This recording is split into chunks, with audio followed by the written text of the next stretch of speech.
చూసుకుంటే సో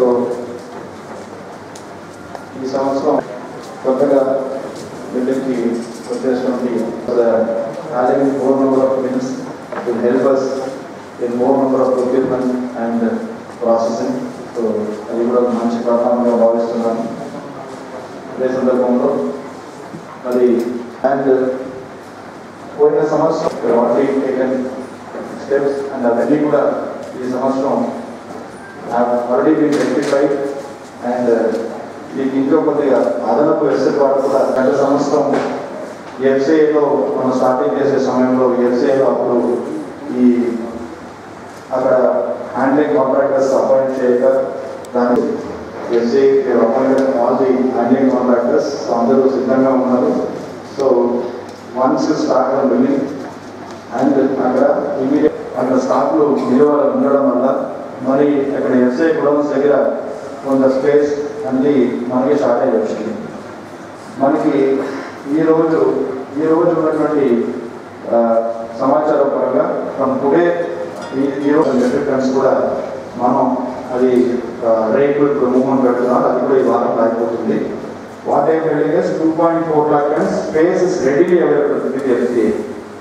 అంటే మీ గోడౌన్లు ఖాళీగా ఉన్నాయి. దెన్ మోస్ట్ ఇంపార్టెంట్లీ ఈసారి what they have done is FCI has increased the stack height and stack height పెరగడం వల్ల now we can store up to ఒక stack 29 tons easily. ఒక ఏసీ కేజీ 29 టన్నులు ఒక స్టాక్ మనం పెట్టుకోవడానికి అవుతుంది. 29 tons of 3.2 lakh tons of మనకి ఉండేటువంటి storage bus which is readily available అని చెప్పవచ్చు. దెన్ పోయిన సంవత్సరం ఇచ్చినటువంటి దాన్ని దృష్టిలో పెట్టుకుంటూ మిల్లర్స్కి ఏ ఒక ఎఫ్సిఐ కూడా వెళ్ళాలని చెప్పి వాళ్ళకి క్లారిటీ అటువంటి లేకపోసరికి మన యాక్చువల్గా ఇవన్నీ ఎప్పుడంటే మీరు ప్రొక్యూర్మెంట్ స్టార్ట్ చేసి మీరు మిల్లింగ్ స్టార్ట్ చేసిన తర్వాత ఈ పనులు జరుగుతూ ఉంటాయి. Now you see based on the last year experience you have completed all these activities before even you procured you started procuring ఒక కేజీ మీరు గింజలు కొనుక్కో ముందు కూడా మన దానికి పెట్టడం జరిగింది. Okay, so that is the preparation from our side.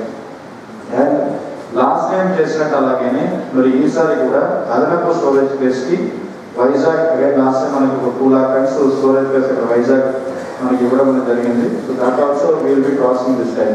So స్టోరేజ్కి మనకి ఎటువంటి ఇబ్బంది అనేది ఈసారి ఉండదని చెప్పి అంటే మేము భావిస్తున్నాం. దానికి కావాల్సిన చర్యలు మా సైడ్ నుంచి తీసుకోవాల్సింది కూడా ఇవ్వాలి taken up. So this is regarding the storage things అనమాట. Okay, now coming to the point straight away at least ఇనిషియల్గా 10 మండలాలు మనకి కరువు కింద క్వాలిఫై చేయడానికి ఛాన్స్ ఉన్నటువంటి 10 మండలం ఏ రకాలు కట్టే బాగుంటుందని చెప్పి తెలుసుకున్న తర్వాత ఆ రకాలు వెళ్ళాలి. తర్వాత జనవరి ఫిబ్రవరి కొన్ని సంవత్సరాలు చేసి నేను చూశాను. సగౌరవంగా అలాగే ఈ సంవత్సరం కూడా రైతులకి ఏ విధమైన ఇబ్బంది లేకుండా ఏ విధమైన కంప్లైంట్ రాకుండా రైతులను మెప్పించే విధంగా నేను చేయడానికి సిద్ధంగా ఉన్నాను సార్. ఈ ఎంఎస్పీలో ఎక్కడ కూడా తక్కువ పొందారు అనే అది కూడా మీకు తెలిసిందే. గత సంవత్సరం తప్పుడు ఉన్నారు చిన్నతర పరిశ్రమ ఈ సంవత్సరం.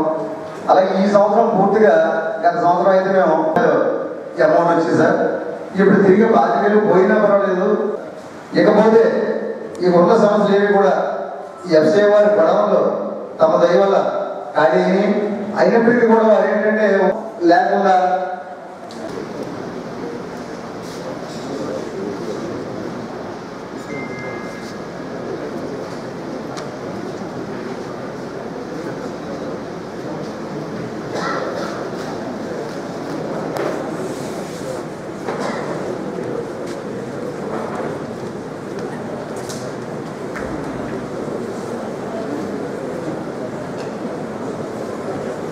with support of millers we did sir.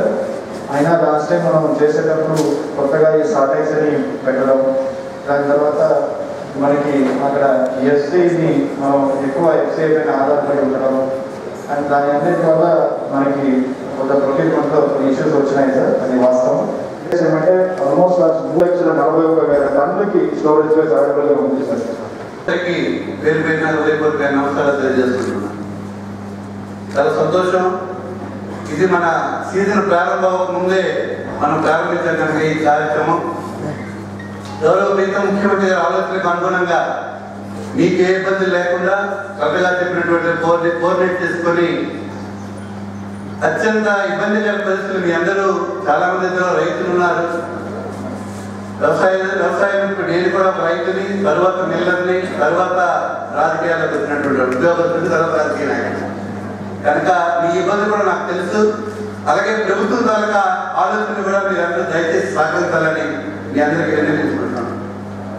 ముఖ్యంగా ఇక్కడ ప్రత్యేకమైన పరిస్థితి రాష్ట్రంలో ఉంది. ప్రభుత్వం మారింది. భారీగా మన కరోనాతో అనేక రకాలైన ఇబ్బందులు ప్రపంచవ్యాప్తంగా, రాష్ట్ర వ్యాప్తంగా, దేశవ్యాప్తంగా గ్రామాలకు కూడా పడి ప్రభుత్వం కూడా చాలా ఇబ్బందులు ఉంది. రైతు సోదరులు కూడా చాలా అనేక రకాల ఇబ్బందులు పడ్డారు. మన శ్రీకాకుళం జిల్లాలో వర్షపాతం కూడా కొంత ఇబ్బంది పెట్టింది. కొన్ని మండలాల్లో వర్షపాతం కూడా కొంచెం తక్కువ. మిగతా జిల్లాల్లో కావాల్సిన దానికంటే ఎక్కువైతే శ్రీకాకుళం, విజయనగరంలో కావాల్సిన దానికంటే కొంత తక్కువ కూడా మన వర్షపాతం నమోదు ఉండడం వల్ల కూడా రైతులు కొంత ఇబ్బంది పడేటువంటి పరిస్థితి ఉంది. ఇవన్నీ ఈ ప్రభుత్వం రైతు పక్షపాత ప్రభుత్వం. రైతుకి అత్యంత ఉపయోగకరంగా అన్ని ఉండాలి, రైతు బాగుంటే తద్వారా వ్యవస్థ బాగుంటుందన్న లక్ష్యంతో మిగతా ముఖ్యమంత్రి ఆలోచన విధానం ఉంది. అలాగే ఏ ఒక్కరికి కూడా ఇబ్బంది పెట్టే కార్యక్రమం కూడా ఈ ప్రభుత్వం చేయదు. మీ అందరికీ మీకు ప్రభుత్వం తరఫున చెప్తున్నాను. మీ తరఫున కూడా నేను అన్ని రకాలుగా కూడా ప్రభుత్వంతో అవసరమైనప్పుడు గౌరవ కలెక్టర్ గారు, నేను, జేసీ గారు, ఇతర అధికారులు నేను మాట్లాడతాం. నేను ఇప్పటికే సివిల్ సప్లైస్ మినిస్టర్ గారితో కూడా మాట్లాడి రావడం జరిగింది. మీ అంతా దయచేసి రైతుకు అనుకూలంగా ఇక్కడ ఉన్నటువంటి సిచ్యువేషన్ని మీరు కొంచెం శ్రమ తీసుకొని అయినా మరి మీ అందరూ సహకరించాలని మీ అందరికీ నిర్ణయించుకుంటున్నాను. కలెక్టర్ గారు చెప్పినటువంటి విషయాలు కూడా మీ అందరూ పరిగణలో తీసుకోండి. ఆయన ఏ డైరెక్షన్ ఇస్తే ఆ డైరెక్షన్ ప్రకారంగా మీరు ప్రయత్నం చేయండి. ఏమైనా ఇబ్బందులు ఉంటే మనం తక్కువ కలుసుకుందాం, ఏ విషయాలు చెప్పండి. అవి మళ్ళీ చిన్న మార్పుతో ప్రభుత్వం దగ్గర కూడా మీకు సానుకూలంగా వ్యవహరించేటట్టుగా మీకు చేయడం జరుగుతుంది. మరి ఇప్పటికే మీకు అనేక సూచనలు ఇచ్చి కొనుగోలు త్వరితగతిన చేయాలనేటువంటి మన విషయాలు, మనకున్న ఇబ్బందులు ఇవన్నీ కూడా తప్పగా దృష్టిలో పెడదాం. అలాగే ఆయన ఏ డైరెక్షన్ ఇస్తారో ఆ దిశగా మనం బయలుదేరాలి. మీరు ఒకటే మనసులో పెట్టుకోండి, రైతు మనం చేస్తున్నది రైతుకి సహాయం చేస్తున్నాం. రైతు కోసం కొంత అవసరమైతే మనం నష్టపోయేలా రైతుకి సహాయం చేసిన అవసరం ఉన్న విషయాన్ని మాత్రం దయచేసి సహకార విధానందరూ కూడా మరి నా రిక్వెస్ట్ కింద మీ అందరికీ నేను రిక్వెస్ట్ చేస్తున్నాను. తప్పకుండా ఎక్కడ మీరు నష్టపోతే దాన్ని ఇంకో రకంగా మీకు మళ్ళీ ఈ రోడ్డు సవరించేసి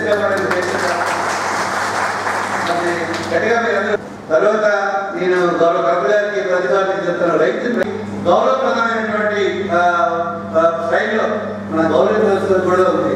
మీరు కూడా ఉద్యోగమే, రైతులకు కూడా మీ గౌరవభావంగా మనం డీల్ చేస్తే ఈ సమస్యలన్నీ సాల్వ్ అయిపోతాయి.